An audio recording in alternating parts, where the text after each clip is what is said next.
भारतीय रेलवे स्टेशनों का नाम येलो बोर्ड पे ही क्यों लिखा जाता है? एटीएम का पिन आखिर 4 डिजिट का ही क्यों होता है? लड़कियां गूगल पर सबसे ज्यादा क्या सर्च करती हैं? 1 रुपए के नोट पर क्यों नहीं होता गवर्नर का सिग्नेचर?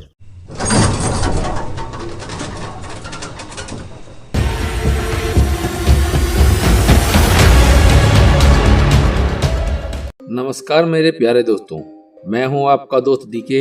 मेरे चैनल तथ्य की खोज में आप सबका स्वागत है। आज हम जानेंगे 4 बहुत ही रोचक फैक्ट। इसीलिए मेरा आपसे निवेदन है कि वीडियो को आखिर तक देखना। आपको बहुत ही हेल्पफुल कंटेंट देने जा रहा हूं। आपने कभी ना कभी रेल यात्रा तो जरूर की होगी। क्या आपने कभी एक बात गौर की है? रेलवे स्टेशन के नाम येलो बोर्ड पर ही क्यों और ब्लैक कलर के अक्षरों में ही क्यों लिखा होता है? नहीं। तो चलिए जानते हैं इस रोचक फैक्ट को। रेल यात्रा के दौरान रेलवे स्टेशनों का नाम आसानी से पता चल सके, इसीलिए बड़े अक्षरों में पीले कलर के बोर्ड में काले रंगों के अक्षरों में लिखा हुआ रहता है। स्टेशनों में पीले कलर में इसलिए भी लिखा जाता है क्योंकि पीला रंग हमें दूर से ही हमारा ध्यान को जल्दी से आकर्षित करता है, जिससे लोको पायलट आसानी से स्टेशन का नाम को जान लेता है। इसके अलावा और एक कारण है कि पीला रंग चमकदार होने के कारण दिन के साथ साथ रात में भी आसानी से नजर आता है, जिसके चलते ड्राइवर को पहले ही रुकने का सिग्नल मिल जाता है। और एक बात जान लेते हैं कि पीले रंग सुकून का भी प्रतीक माना जाता है, इसलिए रेलवे स्टेशन का नाम पीले रंग के बोर्ड में लिखा हुआ होता है। अच्छा, चलिए बढ़ते हैं हमारे दूसरे फैक्ट की तरफ। बैंकिंग के दुनिया में तब एक क्रांति आया जब एटीएम का आविष्कार हुआ। उसका आविष्कारक थे जॉन एड्रियन शेफर्ड बैरन। उन्होंने ये आविष्कार 1969 में किया था। आप लोगों को तो पता है कि एटीएम का पिन 4 डिजिट्स के होते हैं, लेकिन आखिर 4 डिजिट्स की है क्यों? ये कभी आपने जानने की कोशिश की है? नहीं? तो चलिए जानते हैं। शेफर्ड बैरन ने जब ये खोज की तो पहले एटीएम के पिन को 4 नहीं बल्कि 6 डिजिट रखा था, लेकिन उनके पत्नी को 6 डिजिट का पिन याद नहीं रह पाता था।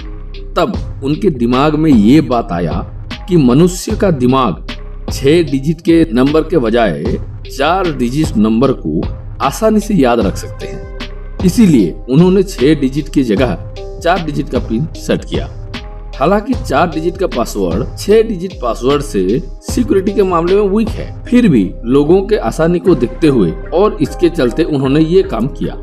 बढ़ते हैं हमारे तीसरे फैक्ट की तरफ। आजकल कुछ जानकारी चाहिए तो घर बैठे ही सब आसानी से पता चल जाता है, और ये सब इंटरनेट के कारण संभव हो पाया है। छोटे बच्चे से लेकर बड़े बूढ़े तक लगभग सभी इंटरनेट के इस्तेमाल करने लग गए हैं। पुरुषों से लेकर महिला तक सभी इंटरनेट की दुनिया में मशहूर हो चुके हैं। हालांकि दोनों की जरूरतें अलग अलग रहती हैं। अब हाल ही में गूगल ने एक रिपोर्ट जारी किया है, जिसमें उन्होंने यूजर्स द्वारा की गई जानकारी दी है। रिपोर्ट में महिलाओं को लेकर एक बहुत ही दिलचस्प खुलासा हुआ है कि वो सबसे ज्यादा क्या सर्च करती है। गूगल के किए गए रिसर्च के मुताबिक उनका रिपोर्ट ये कहता है कि हमारे देश में इंटरनेट इस्तेमाल करने की लोगों की संख्या 15 करोड़ से भी ज्यादा है, जिसमें से 6 करोड़ सिर्फ महिलाएं हैं।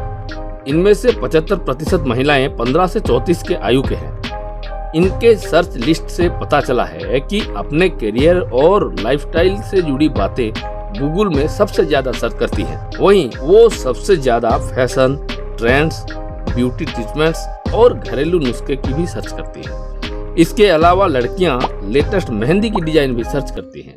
तो चलिए बढ़ते हैं हमारे आखिरी फैक्ट की तरफ। आप लोगों को पता है कि चाहे वो नोट हो या सिक्का, सभी आरबीआई के द्वारा संचालित किया जाता है। हमारे भारतीय नोटों में गांधी जी के फोटो होते हैं और आरबीआई गवर्नर के हस्ताक्षर होते हैं, लेकिन एक ऐसा नोट है जिसमें गवर्नर के हस्ताक्षर नहीं होते। वो क्यों? चलिए जानते हैं। भारत में 1 रुपए का नोट 30 नवंबर 1917 से शुरू हुआ। तब इस नोट पर अंग्रेजी शासन काल में भारत के सम्राट जॉर्ज 5 यानी जॉर्ज पंचम की फोटो छापी जाती थी। वर्ष 1926 में 1 रुपए के नोट की छपाई बंद कर दी गई। इसके पूरे 14 साल बाद यानी 1940 में एक बार फिर से 1 रुपए के नोट की छपाई शुरू कर दिया गया। हालांकि भारत की स्वतंत्रता के बाद वर्ष 1994 में एक बार फिर इसकी छपाई बंद कर दी गई थी। लेकिन स्पेशल डिमांड के बाद 2015 में 1 रुपए के नोट को कुछ बदलाव के साथ फिर से शुरू कर दिया गया। जब 1 रुपए के नोट की छपाई पहली बार साल 1917 में शुरू हुई थी, तब भारतीय रिजर्व बैंक की स्थापना नहीं हुई थी। देश में आरबीआई की स्थापना साल 1935 में हुई थी। इससे पता चलता है कि 1 रुपए का नोट भारतीय रिजर्व बैंक द्वारा जारी नहीं किया गया, बल्कि अंग्रेज सरकार ने जारी किया था। यही कारण है कि आज भी 1 रुपए नोट पर भारत सरकार लिखा होता है और इस नोट पर भारत सरकार के वित्त सचिव के हस्ताक्षर होते हैं। तो दोस्तों, आज का वीडियो कैसा लगा कमेंट में जरूर बताना। चैनल पर नए हैं तो चैनल को सब्सक्राइब कर देना। वीडियो पसंद आए तो एक लाइक कर देना और ऐसे ही रोचक फैक्ट जानने के लिए हमारे बेल आइकन को प्रेस कर देना। मिलते हैं अगले वीडियो में। जय हिंद, जय भारत।